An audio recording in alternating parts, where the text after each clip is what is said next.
તમારું ચરિત્ર નિષ્કલંક છે, તમારો કોઈ દોષ નથી, તમારો કોઈ અપરાધ નથી, અને તમે આમ સમાજની વચ્ચેથી આમ ચાલ્યા જતા હો તો તમારે નીચું જોવું પડે, તમને શરમ આવે એવું તમે કાંઈ કામ કર્યું નથી. હવે તમે સમાજની વચ્ચેથી જ્યારે જાઓ ત્યારે નીચી નજર કરીને ન જતા તમે આમ નજર ઊંચી કરીને જજો, અને તમારી સામે કોઈ કુદૃષ્ટિથી જુએ તો એની આંખમાં આંખ નાખીને કહેજો, ખબરદાર નીચું જોઈ જા, અમે શ્રી કૃષ્ણની રાણી છીએ, અમે શ્રી કૃષ્ણની પટરાણી છીએ, અમે શ્રી કૃષ્ણની પત્ની છીએ, એવું તમે ગૌરવ ભેર સન્માન ભેર એની આંખમાં આંખ નાખીને કહેજો. અને ભગવાને એ 16,100 સ્ત્રીઓ સાથે સામૂહિક વિવાહ કર્યા છે.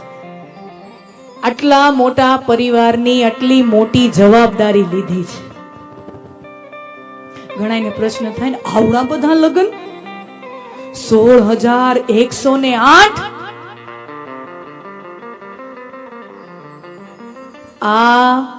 આટલા મોટા પરિવારની જવાબદારી દ્વારકાધીશે લીધી છે. સ્ત્રીઓના ખરડાયેલા સન્માનને, એના આત્મસન્માનને, એની અસ્મિતાને, એની વળી પાછી પુનર્સ્થાપના કરવા માટે 16,100 સ્ત્રીઓ સાથે ભગવાને વિવાહ કર્યા છે. આ કથા છે. હરિ અનંત હરિ કથા અનંતા. ગમે તેટલા પ્રસંગો વર્ણવીએ તો એમ લાલચ થાય વ્યાસપીઠથી કે હજી આ કહી દઉં, આ કહી દઉં, આ કહી દઉં. 7 દિવસ શું 70 દિવસ સુધી આ કથા ચાલે ને તોય આ કથાને પૂરો ન્યાય આપી શકાય એમ નથી. કારણ કે હરિ અનંત હરિ કથા અનંતા. હરિ જેવો અનંત છે ને એવી જ હરિની કથા અનંત છે. પણ ગમે તેટલી કથાનું વર્ણન કરીએ, એક કથા જ્યાં સુધી ન થાય ને ત્યાં સુધી એમ થાય કે કૃષ્ણ કથા સુની તો ક્યાં સુની.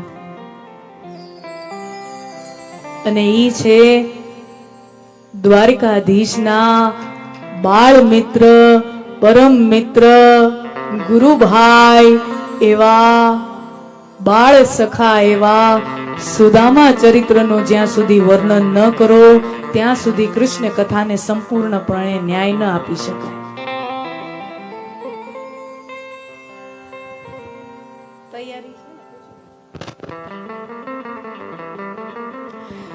देखिए कथा बहुत सुप्रसिद्ध है, बधाईना हृदये रमती आ कथा छे. सुदामाजी अत्यंत दरिद्र ब्राह्मण छे.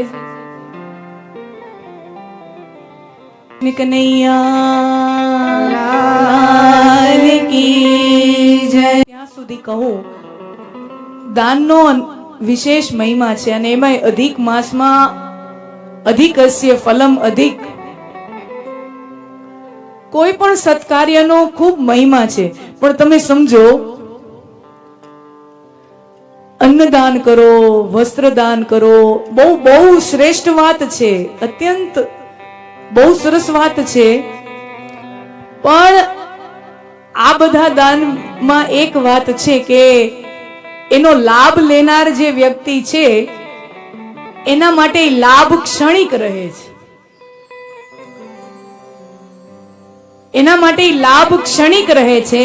પણ વિદ્યાદાન એક એવું દાન છે કે એ દાન જેને મળે અને જે એનાથી લાભાન્વિત થાય એનું આખું જીવન તરી જાય. માત્ર એક વ્યક્તિનું નહીં, એ આખા કુળનું, આખા પરિવારનું જીવન સાથે સાથે તરી જાય.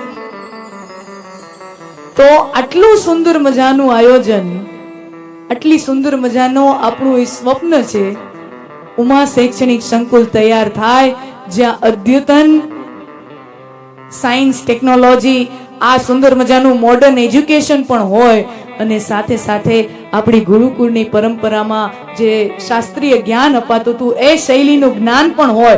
જ્ઞાન અને વિજ્ઞાન બંને એક જગ્યાએ મળે, અને એમાં આપણા દીકરા દીકરીઓ એવા ભવનમાં ભણે અને તૈયાર થાય, અને સમાજને એવા દીકરા દીકરીઓ મળે, સમાજને શ્રેષ્ઠ રત્નો મળે, રાષ્ટ્રને શ્રેષ્ઠ રત્નો મળે.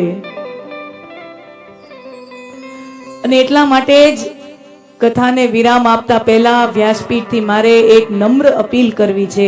આ સુંદર મજાનો અહીંયા ઉમા કુંભ એમાં કેટલા હજાર, રાજુભાઈ તમે કેટલા અત્યાર સુધી કેટલા હજાર ઉમ્યા? 14,000 જેટલા આવા ઘડા ઉમા કુંભ આપણા સમાજના પરિવારોમાં અત્યારે પહોંચી ગયા છે. 40,000 ઉમા કુંભ આપણા દરેક પરિવારમાં, એટલે અહીંયા સુરતમાં 41,000 જેટલા ઘર છે.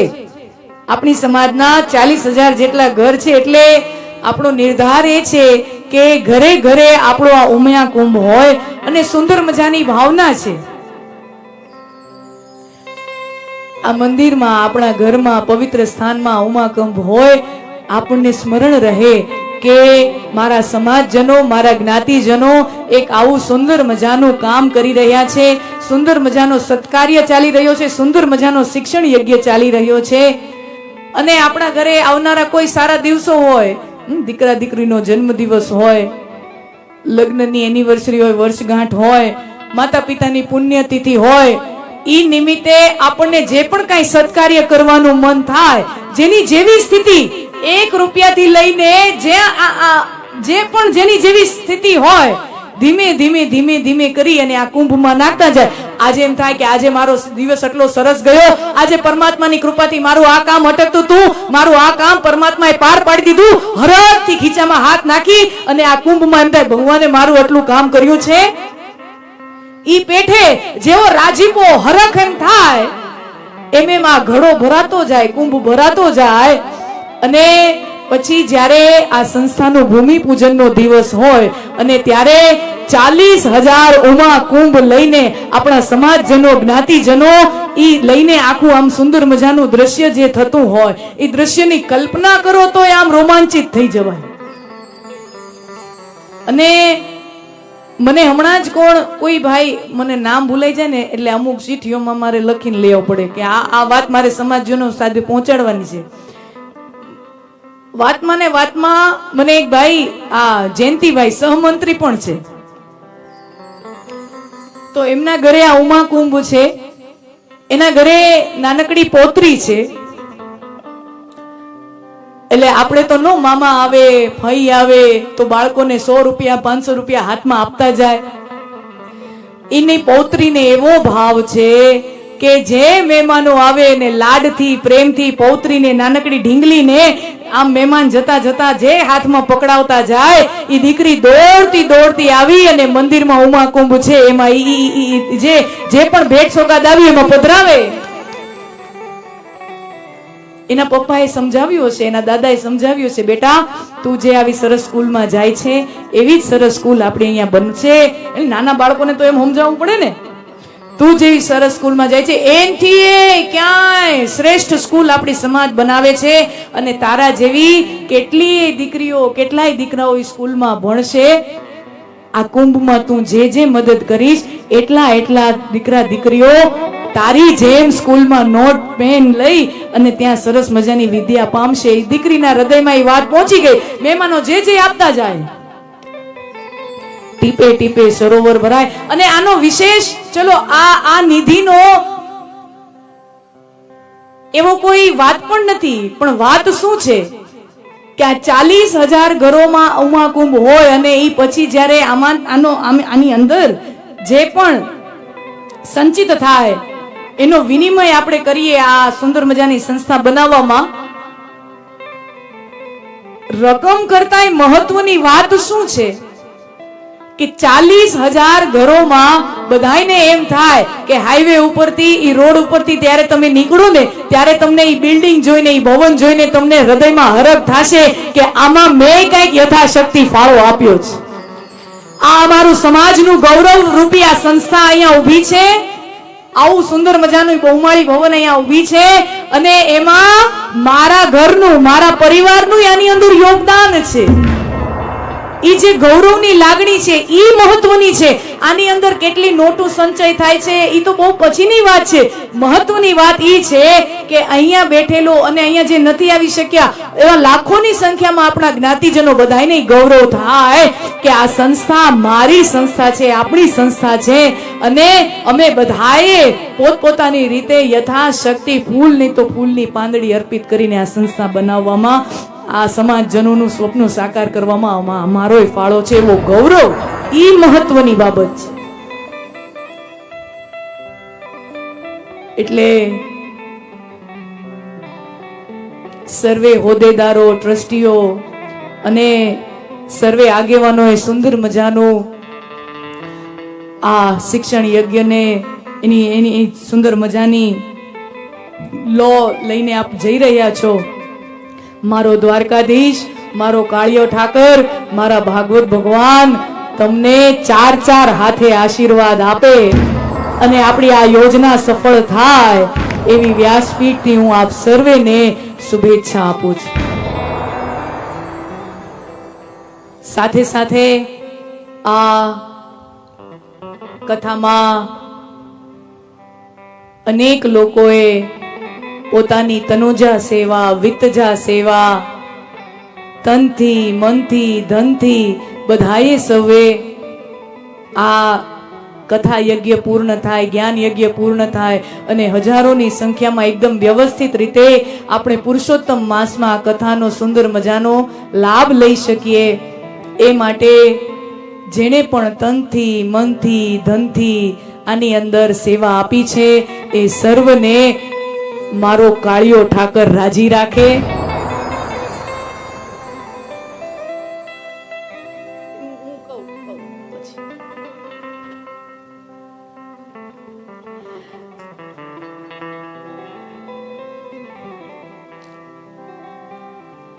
જશુભાઈ, રાજુભાઈ, જશુભાઈ બોમ્બે વાળા, મનુભાઈ ધારાસભ્ય શ્રી અને એમના ચિરંજીવી ડોક્ટર ચિરાગ,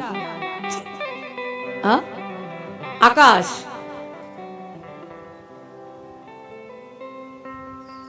ગણેશ દાદા, અમારા ચુની કાકા અત્યારે વિદાય લઈ ગયા છે, ક્યાંક એમને કામ હશે.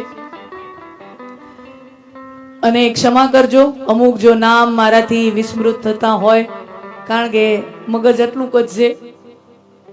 પણ આપ સર્વે ખૂબ મહેનતથી, ખૂબ આસ્થાથી આ તમે શિક્ષણ યજ્ઞની સાથે સાથે આ કથા માટે પણ ખૂબ ખૂબ આપ સૌએ જહેમત ઉઠાવી છે. આપ સર્વેને મારી વ્યાસપીઠથી ખૂબ ખૂબ શુભેચ્છાઓ.